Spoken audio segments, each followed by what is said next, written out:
আল্লাহ পাক রব্বুল আলামিন বলছে বান্দা শোনো তুমি মন খারাপ করে বসে আছো কেন ও বান্দা একটু কোরআনকে জিজ্ঞাসা করো না এই কোরআন তুমি বলে দাও আল্লাহ কতটা আমাদেরকে ভালোবাসে আমার ভাই জানেরা হে নবী পাকের উম্মত উম্মতিরা হে নবী দেবানারা আল্লাহর কোরআন বলছে বান্দা বিসমিল্লাহির রহমানির রহিম ফাআইনামা তুআল্লু ফাসাম্মা ওয়াজহুল্লাহ হে যুবকেরা হে নবী পাকের উম্মত উম্মতিরা আমার আল্লাহ পাক রব্বুল আলামিন বান্দাকে কত মোহাব্বত করে বান্দাকে কত ভালোবাসে আমার আল্লাহ বলে বান্দা আমি আল্লাহ পাক তোমাদেরকে কত ভালোবাসি শোনো শোনো না না না তোমরা যখন ডান দিকে তাকাও ওই ডান দিকে আমি আল্লাহ আছি তোমরা যখন বাম দিকে তাকাও ওই বাম দিকে আমি আল্লাহ আছি তোমরা যখন সামনে তাকাও সামনেও আমি আল্লাহ আছি ও বান্দা তোমরা যখন পিছনে তাকাও পিছনেও আমি আল্লাহ আছি এ যুবকেরা এ নবী পাকের উম্মত উম্মতিরা আমার আল্লাহ বলে বান্দা ওয়া হুয়া মাআকুম আইনামা কুনতুম ও বান্দা তোমরা যেখানে আমি আল্লাহ সেখানে এজোরে বলবেন না চিৎকার দিয়ে বলা যাবে না সুবহানাল্লাহ নারে তাকবীর নারে তাকবীর মাসলাকে মুজাদ্দিদ জামানের হক সিলসিলা মাজরাই পিডাঙ্গা দরবার শরীফ আন্দুলিয়া জালালিবাগ দরবার শরীফ নারে তাকবীর রাধানগর গ্রামবাসী বৃন্দ রাধানগরের যুবক বৃন্দ রাধানগরের গ্রামবাসী বৃন্দ নারে তাকবীর আমার ভাইরা ভালো করে বোঝে পবিত্র রমজান মাস পবিত্র রমজান মাস এই রমজান মাসে আজকে আমরা যে জান্নাতের বাগানে বসেছি যে মাসে আল্লাহ কোরআন নাযিল করেছেন আজকে এই কোরআন অনেকে আমরা পড়তে পারি না অনেকে বুঝতে পারি না কিন্তু আমার ভাইরা রমজান মাসে আপনি নফল ইবাদত করবেন ফরজের মতো সওয়াব পাবেন জোরে বলেন নফল ইবাদত করবেন ফরজের মতো সওয়াব পাবেন আপনি এই মাসে 11 মাস আপনি দান করেছেন 1 টাকা আপনি একের বিনিময়ে 10 পাবেন আর এই মাসে 1 টাকা দিলে 70 টাকা সওয়াব পাবেন জোরে বলেন বিশ্বনবী রাসূল সাল্লাল্লাহু আলাইহি ওয়াসাল্লাম মদিনার মসজিদে নববী শরীফে বসে আছেন আল্লাহর রাসূলের মস্ত বড় সাহাবা হযরত আবু হুরায়রা রাদিয়াল্লাহু তাআলা আনহু রাসূলুল্লাহ থেকে বর্ণনা করছে যে বিশ্বনবীর দরবারে একজন যুবক এসে যখন বসেছে আল্লাহর রাসূল এই কোরআনের আয়াত তেলাওয়াত করছেন ও আম্মাস সাইলা ফালা তানহার যদি কোনো মানুষের কাছে হাত পাতে ওই হাতটাকে তোমরা ফেরত দিও না বরঞ্চ রমজান মাসে তোমরা বেশি বেশি করে নফল ইবাদত করো বেশি বেশি করে তোমরা তারাবি নামাজ আদায় করো বেশি বেশি করে তোমরা দান খায়রাত করো বেশি বেশি করে তোমরা সাদকা দাও 11 মাস খেয়েছো ফিরেছো 11 মাস ইনকাম করেছো তোমাদের কাছে যদি গচ্ছিত সম্পদ থাকে এই রমজান মাসে তোমরা যাকাত আদায় করে দাও যদি বলুন না সুবহানাল্লাহ যুবকটা রাসূলুল্লাহর দরবার থেকে নিয়ত করলেন যে আল্লাহ আমি সাদকা দেব কারণ সাদকা বালা মুসিবত হেফাজত করে দূর করে দেয় জোরে বলেন সাদকা বালা মুসিবত কি করে দূর করে দেয় বালা মুসিবত থেকে হেফাজত করে দেয় ভালো করে বলেন এখন ওই যুবক ছেলেটা সে চিন্তা করেছে যে আমি দান করব সাদকা করব খায়রাত করব আমি মানুষের দ্বারে যাব মানুষের হাতে অসহায় গরীব দুস্থ মানুষের হাতে দান করব সে এই নিয়তটা করেছে আর সে আবার নিয়ত করেছে যে আমি ডান হাতে দান করব বাঁ হাত দেখতে পাবে না আর বাঁ হাতে দান করব ডান হাত জানতে পারবে না বুঝছেন আমার কথা হ্যাঁ আল্লাহর বান্দা কি করলেন রাতের বেলা নির্ধারণ করলেন যে আমি দিনের বেলা দান করলে তো লোক দেখতে পাবে বুঝতে পারছেন না কিন্তু আমি রাতের বেলা দান করব সে রাতটাকে সেট করে নিলেন গভীর রাতে সেই যুবকটা দানের ব্যাগটাকে নিয়ে সৎকার ব্যাগটাকে নিয়ে সে যুবক ছেলেটা এগিয়ে যাচ্ছে এই মরু প্রান্তরের দিকে এগিয়ে যাচ্ছেন মদিনার বাজারের দিকে এগিয়ে যাচ্ছেন যেতে যেতে যেতে যেতে দেখছেন একজন যুবক দাঁড়িয়ে আছে কে দাঁড়িয়ে আছে বলেন বাবাজি একজন যুবক দাঁড়িয়ে আছে, সেই যুবকের হাতে তার সাদকার ব্যাগটা, দানের ব্যাগটা যুবকের হাতে তুলে দিয়ে সোজা এক ছুটে বাড়ি চলে এসেছে। বাড়িতে এসে নফল ইবাদত করছে, যেহেতু রমজান মাস, বুঝতে পেরেছেন, নফল ইবাদত করছে। নফল ইবাদত করতে করতে ছেলেটা ঘুমিয়ে গেছে। যেই ঘুমিয়ে গেছে, ওই যুবকের কানে কে যেন এসে বলছে, যুবক তুমি আজকে দান করেছো তাই না, সাদকা করেছো তাই না? এ যুবক তুমি বলো তো দেখি, যাকে তুমি সাদকা করেছো, যাকে তুমি দান করেছো, ওই ব্যক্তিটাকে তুমি জানো? যুবক বলছে আমি জানি না তো। বলছে শোনো, তুমি যাকে দান করেছো সে হচ্ছে এই মহল্লার মস্ত বড় একটা চোর। মস্ত বড় একটা কি, এই কথা বলেন, মস্ত বড় একটা চোর। কিন্তু ভাইজান, আচ্ছা আপনি কি পারবেন আপনার নিজের মায়ের পেটের ভাইকে জবাই করে তার গোশত আপনি খেতে পারবেন? বাবাজি ভালো করে বুঝবেন, বোঝার জিনিস। আপনি আপনার একজন নিজের মার পেটের ভাইকে আপনি কেটে তাকে জবাই করে আপনি খেতে পারবেন কি? পারবেন না, কারণ হারাম। তাহলে আপনি সেই ভাইয়ের পিছনে, সেই গ্রামবাসীর পিছনে, সেই ইমামের পিছনে, সেই পীর সাহেবের পিছনে, সেই পীরজাদাদের পিছনে, সেই ওলামাদের পিছনে এই যে গীবত কিল্লা যা আমরা করছি, পরচর্চা পরনিন্দা করছি, এই পরচর্চা পরনিন্দা করার জন্য জায়ের বিরুদ্ধে, শাশুড়ি বৌমার বিরুদ্ধে, বৌমা শাশুড়ির বিরুদ্ধে, ভাই ভাইয়ের বিরুদ্ধে, বন্ধু বান্ধবীর বিরুদ্ধে, বান্ধবী বন্ধুর বিরুদ্ধে এই যে পরচর্চাগুলো করছি, রোজাও করছি, পরচর্চাও করছি, পরনিন্দা করছি। এই পরচর্চা পরনিন্দা করাটা হচ্ছে নিজের ভাইয়ের গোশত খাওয়ার সমান। তাহলে আপনি এটা নিলেন, আর যখনই মসজিদ ছেড়ে বেরিয়ে যাচ্ছেন, মসজিদ ছেড়ে বেরিয়ে যাচ্ছেন, মাদ্রাসা ছেড়ে বেরিয়ে যাচ্ছেন, তখন কেন এই ফতোয়াটা নিলেন না? কত গোরামি দেখতে পাচ্ছেন। রমজান শরীফটা, এই যে পবিত্র রমজান শরীফ তিনটাকে ভাগ করা হয়েছে। একটা হচ্ছে রাহমাত, মাগফিরাত, নাজাত। রাসূলুল্লাহ বলছেন, যে ব্যক্তি রমজান শরীফ পেল, নিজের গুনাহকে ক্ষমা করতে পারলো না, তার মতো হতভাগা এই পৃথিবীতে আর কেউ নেই। এ যুবকেরা, 11টা মাস যখন ইচ্ছা চিনে পুকুরে গিয়ে আপেল খেয়েছি, কলা খেয়েছি, লেবু খেয়েছি, বার্গার খেয়েছি, চিকেন ইন্টারনেট খেয়েছি, আমরা যখন তখন গিয়ে বাবু হোটেলে গিয়ে বিরিয়ানি খেয়েছি, তার ব্রাঞ্চ খুলেছে আপনার ঘটক পুকুরে, সেখানে গিয়েও আমরা বিরিয়ানি খেয়েছি, সব কিছু করেছি। কিন্তু এই 12 মাসে একটা মাস রোজা শুধু আল্লাহর জন্য, রোজা কোনো মানুষের জন্য নয়। আপনি ফজরের নামাজ পড়েছেন, ইমাম সাহেব কটা সিজদা দিয়েছে, কটা রুকু দিয়েছে আপনি দেখতে পেয়েছেন। আপনি কটা রুকু করছেন, সিজদা করছেন, সেটা কিন্তু মা পাশে বসে আছে, ভাবি পাশে বসে আছে, সে দেখছে। কিন্তু আমি আপনি রোজা করছি, এই রোজাটা কি আমরা কাউকে দেখতে পাচ্ছি? রোজা দেখা যায়? কথা বলেন, রোজা দেখা যায় না। রোজা হচ্ছে আল্লাহর জন্য, আর এই রোজার পুরস্কার আমার আল্লাহ পাক নিজের কুদরতি হাতে দেবেন। জোরে বলুন, জোরে বলবেন না, জোরে বলা যাবে না। ওই যুবক ছেলে এই রোজাটাকে কাজে লাগাচ্ছেন। শুনে সে কি করলো? কোনো গীবত করলো না, পরচর্চা করলো না, সে চিন্তা করলো না যে আমি দিলাম একজন চোরকে দিলাম। আমরা দিয়ে বলি না, ফালতু লোকের হাতে দান করেছি, এরকম করি। ভালো করে বোঝেন বাবাজি, আপনি ঠিকাদারকে ভয় করছেন, কিন্তু তোমার আল্লাহ তোমার পাশেই বসে আছে, তোমার আল্লাহ তোমার কাছে আছে। আল্লাহ কোরআন বলছে, নাহনু আকরাবু ইলাইহি মিন হাবলিল ওয়ারিদ।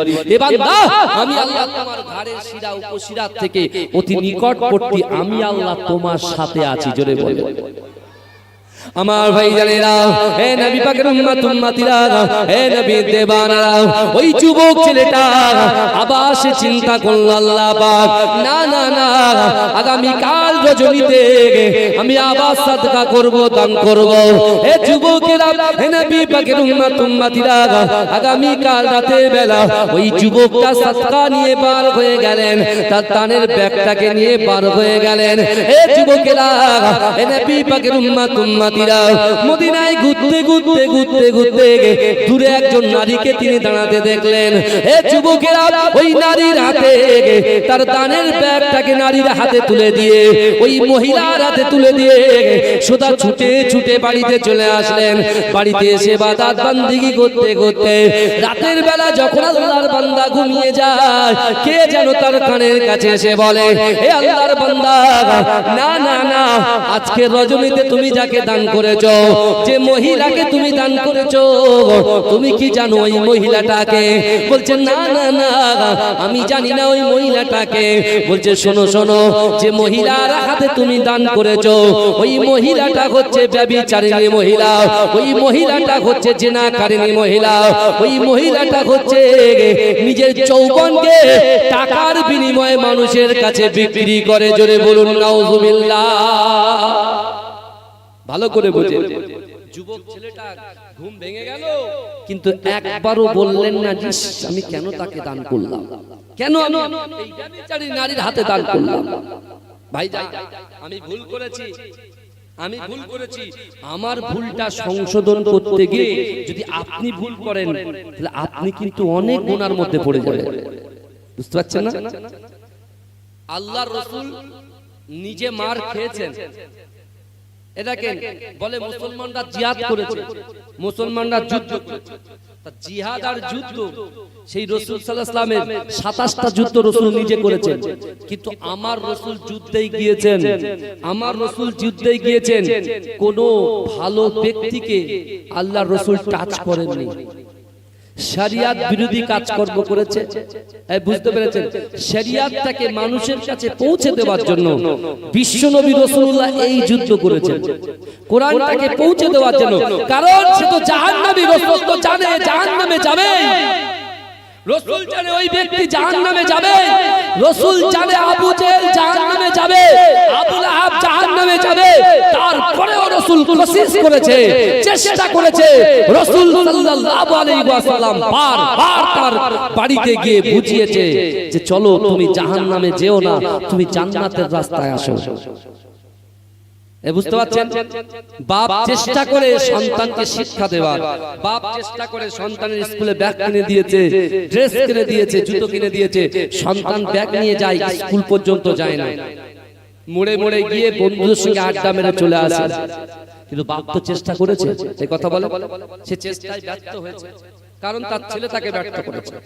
বিশ্বনবী রাসূলুল্লাহর এই ডাকে যারা সাড়া দিয়েছে, যারা রাসূলুল্লাহর দ্বীনকে অ্যাকসেপ্ট করেছে, আল্লাহ পাক তাদের চোখে আঙুল দিয়ে দেখিয়ে দিয়েছে, যারা রাসূলকে মান্যতা দেয়নি, যে আমি আল্লাহ পারি যখন ইচ্ছা আমরা রাসূলুল্লাহর উম্মতদেরকে আমি জান্নাতের সার্টিফিকেট হাতে ধরিয়ে দিতে পারি। জোরে আল্লাহ দেখিয়েছেন 10 জন সাহাবাকে জান্নাতের সার্টিফিকেট আসমানের নিচে জমিনের উপরে দিয়েছেন। জোরে বলুন, জোরে বলুন না।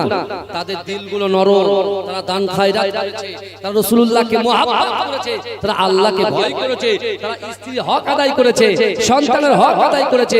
দুটো হক, আল্লাহর হক হুকুকুল্লাহ, হুকুকুল ইবাদ, বান্দার হক, তারা পঙ্খানুপঙ্খভাবে আমল করেছে, আদায় করেছে। জোরে বলুন তাসবিহ। আর সেই গেলে এগুলোকে আমাদেরকে অ্যাকসেপ্ট করতে হবে। ভালো করে বুঝেন, রমজান মাসটাকে কাজে লাগান, বিশ্বাস করুন। আজকে দেখুন রাসূলুল্লাহর জামানা থেকে 4 খলিফা পর্যন্ত, এই বুঝতে পারছেন, রাসূলুল্লাহর জামানা থেকে 4 খলিফা পর্যন্ত, 4 ইমাম পর্যন্ত আমরা তারাবি নামাজ শুনে এসেছি, বা হাদিসে সবথেকে বেশি তারাবি নামাজ 20 রাকাতের কথা বলা আছে। জোরে বলুন না সুবহানাল্লাহ। আমরা ইসলামটাকে ছোট করে দিচ্ছি, ইসলামটাকে ছোট করে দিচ্ছি। বুঝতে পারছেন না? অনেকে দেখবেন জুম্মার নামাজ পড়ে আর বাড়ি চলে যায়, আখেরি জোর টোর সব বাদ। ভাইজান, আপনি জানেন না রমজান মাসটা 11 মাস পরে এসেছে।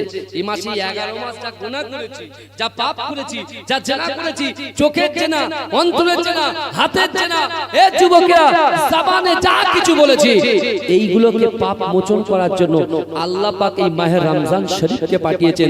10 দিন আল্লাহর রহমত ভক্ষণ করবে তার বান্দা বান্দীরা।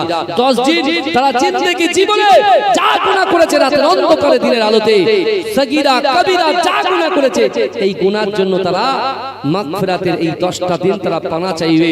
নামাজের পাটিতে আমি আল্লাহর কাছে ডুকরে ডুকরে কাঁদবে, কারণ আমি আল্লাহ আমার বান্দাকে বলেছি, বান্দা ফাযকুরুনি আযকুরকুম, বান্দা তোমরা আমাকে স্মরণ করো, আমি আল্লাহ তোমাদেরকে স্মরণ করব। তাফসীরকারকরা এর মানেটাকে গোদা বাংলায় বুঝিয়েছেন যে রাধানগরের যুবকেরা, নারীরা, পুরুষেরা, যুবকেরা, ভাইরা, তোরা যদি আল্লাহ বলছেন, তোরা যদি আমার কথা শুনিস, আমার কথা মান্যতা দিস, তোমরা যদি আমার কথা শোনো, আমি আল্লাহ তোমাদের কথা শুনবো। জোরে বলবো, তোমরা যদি আমার কথা শোনো, আমি আল্লাহ তোমাদের কথা শুনবো। ওই যুবক আল্লাহর কথা শুনেছে, কারণ আল্লাহ কোরআনে বলছেন, ও আম্মা সাইলা ফালা তানহার, তোমরা বেশি করে দান করো। এই বুঝতে পেরেছেন, ওই যুবকটা আল্লাহর কথা শুনছেন, মানে আল্লাহ তার কথা শুনবে কিনা তাকে। আমার ভাই জানেরা, হে নবী পাকের উম্মত উম্মতিরা, হে নবী দেবানরা, ওই যুবক ছেলেটা পরের দিন আবার নিয়ত করলেন আল্লাহ পাক, না না না, প্রথম দিন চোরের হাতে দিয়েছি, দ্বিতীয় দিন ব্যভিচারী নারীর হাতে দিয়েছি, ওগো রব্বুল আলামিন আল্লাহ, আমি কোনো কথা বলতে চাই না, আপনি তো আলিমুল খবীর, সব খবর জানেন, ওগো রব্বুল আলামিন আল্লাহ পাক, আমি আবার আগামী কাল রাতে বেলা সাদকা দেব, দান করব, খায়রাত করব। ও যুবকেরা, ওই যুবক ছেলেটা দানের ব্যাগটা নিয়ে রাতের বেলা বেরিয়ে যায়। এ ভাইজানেরা, এ যুবকেরা, এ নবী পাকের উম্মত উম্মতিরা, ওই যুবক ছেলেটা দানের ব্যাগটা নিয়ে হাঁটতে হাঁটতে তিনি দেখতে পায় একজন ব্যক্তি মাথা হ্যাট করে দু হাত পিঠের উপরে দিয়ে একবার এদিকে যায়, একবার এই কিনারায় আসে, একবার ওই কিনারায় চলে যায়। এ যুবকেরা, ওই যুবক ছেলেটা ওই লোকটাকে দাঁড় করিয়ে দিয়ে তার হাতে তার দানের সৎকার ব্যাগটা দিয়ে সে এমন করে ছুটে ছুটে বাড়িতে চলে আসে। বাড়িতে এসে নফল ইবাদতে নিয়োজিত হয়। নফল ইবাদত করতে করতে ওই আল্লাহর বান্দা যখন ঘুমিয়ে যায়, কে যেন আবার তার কানের কাছে এসে বলে, ও আল্লাহর বান্দা, তুমি কি জানো আজকে তৃতীয় দিনই তুমি যাকে দান করেছো, ওই ব্যক্তিটাকে, ওই ব্যক্তির পরিচয় কি তুমি জানো? বলছেন না না না না না, ওই ব্যক্তির পরিচয় আমি জানি না। বলে শোনো শোনো, ওই ব্যক্তিটা হলো এই এলাকার সব চাইতে ধনী ব্যক্তি, ধনী কৃপণ ব্যক্তি। এ যুবকেরা, এ নবী পাকের উম্মত উম্মতিরা, ওই আল্লাহর বান্দা মনে মনে চিন্তা করে, না না না, আমি একজন ধনী ব্যক্তির হাতে দিয়েছি, আর যে আগন্তুক ব্যক্তি এসে বলছেন ও ধনী ব্যক্তি আবার কৃপণ ব্যক্তি, ওর কাছে যে ব্যক্তি হাত পাতে, হাতটাকে খালি করে হাতটাকে নাড়িয়ে দিয়ে ওই ব্যক্তিকে তার বাড়ি থেকে দূর দূর করে তাড়িয়ে দেয়। এই ভালো করে শুনে শুনছেন তো আপনারা, গভীর রাগ করে শোনেন। রমজান শরীফে দান খায়রাত করলে কি হয়? আর আমরা এই মসজিদের কোটোই টাং করে একটা আওয়াজ হয়, তার মানে কি 1 টাকার কয়েন। আগে সেই কি বলে, আপনি বলেন না যেসব আপনার ওই হরলিক্সের যেসব টিনের যে আপনার নারকেল তেলের কোটা, ঠিক বলেছেন, হ্যাঁ নারকেল তেলের কোটো, ওই কোটোয় কটাস কটাস করে আওয়াজ হয়, দিতে খুব ভালো লাগে, মনটাও ভালো লাগে যে আমি টাকাটা দিলাম, মানুষ দেখছে আমার দিকে যে না দিয়েছে। কিন্তু বাবাজি, এই যুবক ছেলেটা ভালো করে বুঝেন, এ দিয়েছে 3 দিন দান করে, যে 3 দিন 3 রকম লোকের কাছে দান করেছে। প্রথম দিন কাকে দিয়েছে বলেন? প্রথম দিন কাকে দিয়েছে? চোরকে দিয়েছে। দ্বিতীয় দিন কাকে দিয়েছে? ব্যভিচারী নারীকে দিয়েছে। হ্যাঁ, আর তৃতীয় দিন কাকে দিয়েছে? ধনী ব্যক্তিকে দিয়েছে। সে আবার কি কৃপণ। মসজিদে নববী শরীফে বিশ্বনবী এশার নামাজ শেষ করে আল্লাহ রাসূল যখন নিজের হুজরা মোবারকে চলে গেলেন, আর এই যুবকটা যখন বাড়ি চলে আসলেন, বাড়িতে এসে সে আবার নফল ইবাদত করতে করতে সে যখন আবার ঘুমিয়ে গেলে, হঠাৎ করে সে স্বপ্ন দেখছেন একজন ব্যক্তি তার কাছে এসে বলছে, এই আল্লাহর বান্দা তুমি ঘাবড়ো না, আল্লাহ বলেছেন মান কানা লিল্লাহ কানাল্লাহু লাহু, যে ব্যক্তি আমার হয়ে যায় আমি আল্লাহ তার হয়ে যায়। জোরে বলে, যে আল্লাহর হয়ে যায় মানে বুনিয়াল ইসলাম ওয়ালা খামসিন, ইসলামের 5টা স্তম্ভ আছে, কলেমা, নামাজ, রোজা, হজ, যাকাত। ভালো করে বলুন। আর শরিয়াত কারোর উপরে চাপিয়ে দেওয়া হয়নি, জোরপূর্বক চাপিয়ে দেওয়া হয়নি। যেমন আমরা কালেকশন যখন করি, আমরা বলি এই ওয়াদুদ ভাই একটা পাখা দেবে, আরে পাখা দিয়েছে মসজিদে, বুঝতে পারছেন না, আমরা চাপিয়ে দিই। কিন্তু শরিয়াত কাউকে চাপিয়ে দেন না। ভালো করে বলে, আমরা কমিটির ছেলেরা যে 1000 টাকা দেবে ঠিক করেছে, তারা আবার 1500 টাকা তার কাছ থেকে জোর করে আদায় করি। কিন্তু ইসলাম মানে শান্তি। ইসলাম কখনো জোরপূর্বক কারোর মাথার উপরে চাপিয়ে দেওয়া হয়নি। এই দেখেন আল্লাহর বিধান, দেখেন আল্লাহর বিধান দেখেন, কলেমা, নামাজ আর রোজা, এটা সবার জন্য। কে ধনী কে গরিব, কার পানির সময় ঘরের ভিতরে পানি পৌঁছায় আর কার পানি পৌঁছায় না ও দেখবে না। বুঝতে পারছেন না? যে দিন খায় নুন আনতে পান্তা ফুরায়, এরকম আল্লাহর বান্দা, তার জন্য এই তিনটে জিনিস সমান। আর যে ধনী ব্যক্তি সে বসে বসে একটু রাজকীয় ভাবে খায়, তার প্লেট সাজানো থাকে 4000 5000 দিনে, তার জন্য কিন্তু এই তিনটে জিনিস সমান, কলেমা, নামাজ আর রোজা। হজ আর যাকাত এটা কিন্তু ধনীদের জন্য, গরিবদের জন্য নয়। এটা কাদের জন্য বলেন? ধনীদের জন্য। ধনীদের জন্য। যে ব্যক্তি দান করছে, কাকে দান করলো শেষ দিনে? ধনী ব্যক্তিকে দান করলো। তার তো মনে লাগতে পারে যে আমি ধনী ব্যক্তিকে দান করলাম, লাগতে পারে না যে আমি গরিবদের জন্য দেবো, তো ধনীর হাতে চলে গেল। আমি ভালো ব্যক্তির জন্য দেবো, যে পরেশগারী, যে তাকওয়াবান, তাকে দেব। আমি দিলাম একজন চোরকে। আমি একজন মহিষী নারীকে দেব, যে নামাজ পড়ে, যে কোরআন তেলাওয়াত করে, তাকে দেব। আর একজন ব্যভিচারী নারীকে আমি দিয়ে দিলাম। তার দিলের ভিতরে এই চিন্তা ভাবনাটাও আসে না, এই চিন্তাটা সে কখনো করেনি। কিন্তু আমার ভাই জানেরা, হে নবী পাকের উম্মত উম্মতিরা, হে নবী দেবানারা, ওই যুবকের সামনে আগন্তুক এক ব্যক্তি এসে বললেন, ও বাবা যুবক, তুমি যে নিয়ত করে দান করেছো বাবা, না না না, সর্বপ্রথমে প্রথম দিনে যে চোরকে তুমি দান করেছো বাবা, ওই চোর যে তোমার টাকাটা, তোমার অর্থটা, তোমার দান সাদকাটা তোমার হাত থেকে সে নিজের হাতে নিয়েছে, তার হাতে নেওয়ার জন্য ওই চোর আর জিন্দেগিতে হয়তো চুরি করবে না। এ যুবকেরা, হে নবী পাকের উম্মত উম্মতিরা, ওই যুবককে বলছে, ও বাবা যুবক শোনো শোনো, দ্বিতীয় দিনে যে ব্যভিচারী নারীর হাতে তুমি দান করেছো, এই দানটা সেই ব্যভিচারী নারী নিজে হাতে দানটা নিয়েছে, নিজে হাতে সাদকাটা নিয়েছে। তোমার সাদকাটা সে নিজে হাতে নেওয়ার জন্য হয়তো আর জিন্দেগি জীবনে সে আর জেনা করবে না। ও যুবক ছেলে শোনো শোনো, তৃতীয় দিনে তুমি যে ধনী ব্যক্তিকে দান করেছো, ও আল্লাহর বান্দা শোনো শোনো, তৃতীয় দিনে যে ধনী ব্যক্তিকে দান করেছো, কৃপণ ব্যক্তিকে দান করেছো, তোমার দানটা সে নেবার জন্য জিন্দেগি জীবনে সে তার বাড়ি থেকে কোনো অসহায় মানুষকে আর কোনোদিন তাড়িয়ে দেবে না। জোরে বলুন, এই চিৎকার দিয়ে বলা যাবে না, নারে তাকবীর, নারে তাকবীর, মাসলাকে মুজাদ্দিদ জামা। আমার ভাইরা ভালো করে বলে, তাহলে ওই যুবক ছেলেটা যে আশা নিয়ে দান করেছিল, যে আশা নিয়ে সাদকা করেছিল, যে আশা নিয়ে সে তার মনটাকে আল্লাহর দরবারে তার নিয়তকে রেখে সে যখন দান করেছে, আল্লাহ তার নিয়তকে পূরণ করেননি? করেননি? কথা বলেন, করেছেন না করেননি? আল্লাহ তার নিয়তকে কবুল করেছেন। সে যদি এই চিন্তা ভাবনা ছিল যে কেন দিলাম কেন দিলাম, তাহলে বেকার হয়ে যাবে। তাই এই পবিত্র রমজান শরীফে রাসূলুল্লাহ সেই বিখ্যাত হাদিস, যেটা বুখারী শরীফ, মুসলিম শরীফের মধ্যে এসেছে, বাবাজি বারবার করে এই হাদিসগুলোকে মানুষের সামনে বলা হয়। মানুষ প্রথম দিন নেয়, প্রথম নিয়ে বাড়িতে গিয়ে ভুলে যায়। আল্লাহ রাসূল বলছেন, আলা ইন্না ফিল জাসাদি মুদগাতান ইজা সালুগা সালুগাল জাসাদু কুল্লুহু ওয়া ইজা ফাসাদাত ফাসাদাল জাসাদু কুল্লুহু আলা ওয়াহিয়াল কলব।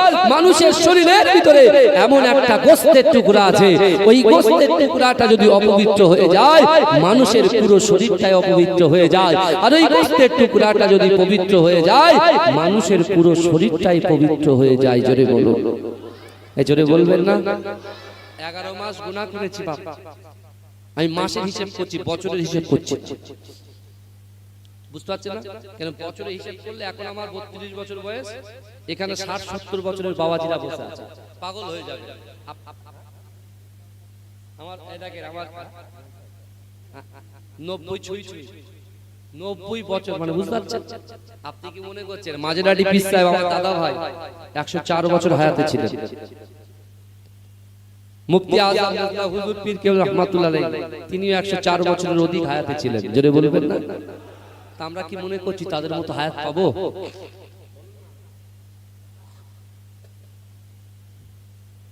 রমজান শরীফ তো ভাই এমনি তো অনেকে বাড়ি ঠিক বালিশ এই জায়গা দিয়ে চুপচাপ মুড়িয়ে শুয়ে আছে, তাদেরকে বলি যদি এখানে আসতেন, যে কটা কোরআনে আয়াত পড়া হচ্ছে প্রত্যেকটা আয়াতে আয়াতে 10টা করে নাকি, আর আজকে 10টা পাবো না, আমরা 70টা করে পাবো, জোরে বলবেন?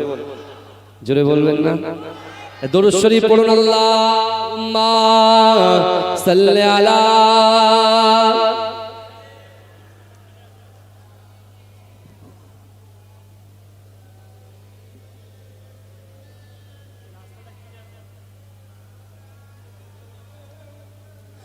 আমার মরণ যদি হয় সোনার মদিনায়, আমার দাফন যদি হয় সোনার মদিনায়, ওই মদিনার ধুলা বালি লাগবে আমার গায়। আমার মরণ যদি হয় সোনার মদিনায়,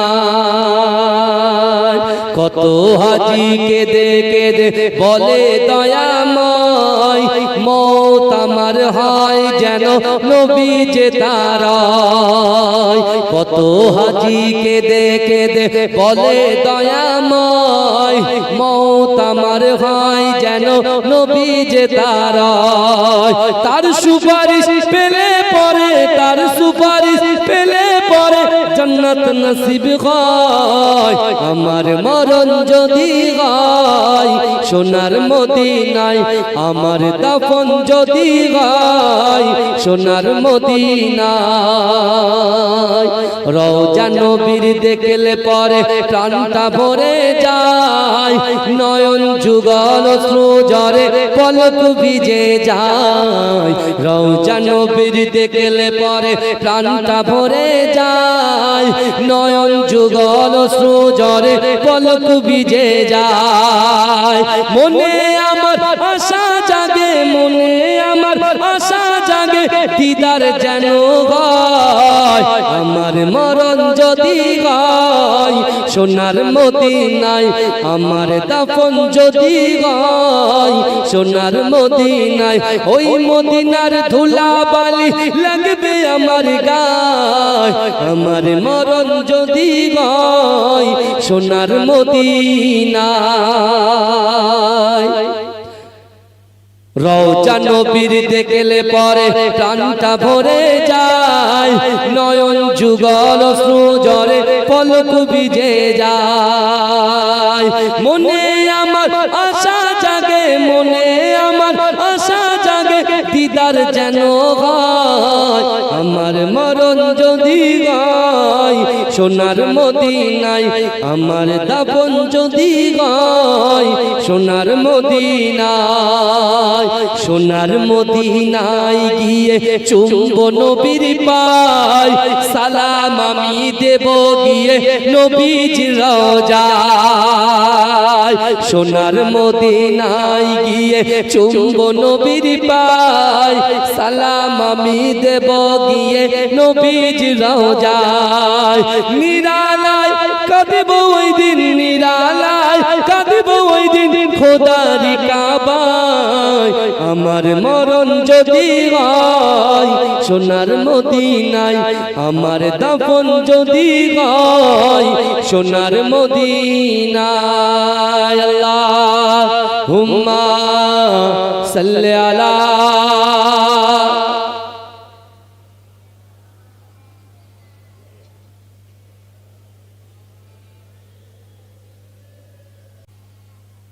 আমার বাবাজিরা ভাইরা, তাহলে আমাদের রমজান মাসে বেশি বেশি করে ইবাদত বন্দেগী আমাদের করতে হবে।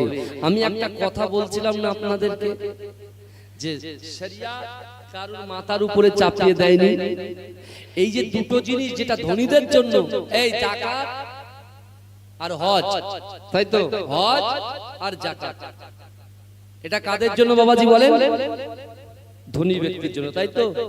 কিন্তু যে কাবা শরীফকে না দেখে কেউ 40 বছর, কেউ 50 বছর, কেউ 80 বছর, কেউ 90 বছর যে নামাজ আদায় করলাম, তাহলে সেই কাবা শরীফ আমরা গরিব মানুষগুলো দেখতে পারবো না? এই বলেন, কথা বলেন না। যেহেতু এটা অফারের মাস, এটা কিসের মাস বলেন তো? রমজান মাসটা হলো অফারের মাস। এখানে যা করবেন সব আল্লাহর কাছে ক্ষমা হয়ে যাবে। জোরে বলবেন, জোরে বলবেন, যে নিয়ত করবেন সঠিক নিয়ত। এখন অনেকে বলছে হুজুর রমজান মাস তো হুজুর 11 মাস জেনা হয়ে গেছে, কি করব? হুজুর সুদ নেওয়া হয়ে গেছে, হুজুর পরকীয়ায় লিপ্ত হয়ে গেছে। এই বুঝতে পেরেছেন? নানান রকম যত গুনাহ আছে সব হয়ে গেছে। ভাইজান, ক্ষমা করনে ওয়ালার মালিক কে বলেন তো? জোরে বলেন, সবাই জোরে বলেন না বাবাজি। আমি প্রথম থেকে চুপচুপ আস্তে আস্তে কথা বলছি। আমি যদি আস্তে আস্তে কথা বলি আপনারা কিছু বলবেন? কিছু বলবেন? বলবেন না, চুপচাপ শুনবেন। কিন্তু বাবাজি এই জায়গায় বসলে একটা হক আছে না? না না, কথা বলে। হ্যাঁ, আমি রোজা করতে কি আমি নিয়ত করেছি রোজা অবস্থায় যদি আমার এই অবস্থায় যদি কিছু হয়ে যায়, মৃত্যু হয়ে যায়, ও জান্নাত পেয়ে যাবো ইনশাআল্লাহ। জোরে বলে। তা আপনি একটু জোরে সুবহানাল্লাহ বলেন, গলাটা বসে যাবে ঠিকই, কিন্তু এক ধাপ এগিয়ে যাবেন জান্নাতের দিকে। তাকবীর তোলেন, নারে তাকবীর। হ্যাঁ, এই বাগের মতো আওয়াজটা করে। দেখতে পাচ্ছেন না চারিদিকে মুসলমানদের কোণঠাসা করার চেষ্টা করছে। আর মুসলমান যদি ভাই ভাই দ্বন্দ্ব করে জমি জায়গা নিয়ে মারামারি করে, সেই যে চাষা জমি চাষ না করলে কে দখল করে? আগাছা দখল করে। এটা দখল চলছে, বুঝতে পারছেন না? মসজিদ ঢেকে দিচ্ছে। জিন্দেগিতে শুনেছেন মসজিদ ঢাকার কথা? এই কথা বলেন। বিহারে, উড়িষ্যা, ওইদিকে আর ওইদিকে আপনার কি করছে? মসজিদ ঢেকে দিচ্ছে। কিন্তু আমার ভাইরা, আমরা কোনদিন মন্দিরকে ডেকেছি? কথা বলেন। আমরা প্রত্যেকটা ধর্মকে স্যালুট করি, সম্মান করি, বুঝতে পারছেন না? হিন্দু ভাইদের ধর্ম তাদের কাছে, মুসলমানদের ধর্ম তাদের কাছে। সামনে মসজিদ আছে, মাদ্রাসা আছে, মন্দিরও আছে। আমরা মাদ্রাসাকেও লক্ষ্য রাখবো, মসজিদকেও লক্ষ্য রাখবো, মন্দিরটাকেও লক্ষ্য রাখবো।